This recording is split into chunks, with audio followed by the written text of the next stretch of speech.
ஒரு காட்டிலாக்க அதிகாரியோட அழகான மகள் காட்டு பக்கமா பட்டாம்பூச்சி பிடிக்கிறதுக்காக போறா. அவளை பார்த்த ஒரு சிங்கம் அவன் மேல காதல் வயப்பட்டு அவங்க அப்பா கிட்ட பெண் கேட்டு போகுது. முதல்ல சிங்கத்தை பார்த்த உடனே பயமா இருந்தாலும் தன்னுடைய மகளை காப்பாத்துறதுக்காக இந்த சிங்கத்தை விரட்டணும்னு அவர் முடிவு பண்றாரு.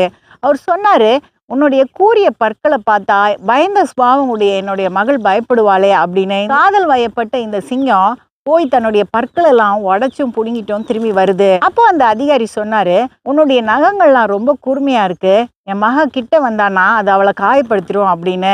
இந்த சிங்கம் வேகமா போய் தன்னுடைய நகங்களெல்லாம் வெட்டிட்டு வருது. இந்த அதிகாரி ஒரு பெரிய குச்சி எடுத்து ஒரு நாயை விரட்டுற மாதிரி அந்த சிங்கத்தை விரட்டி விட்டுறாரு.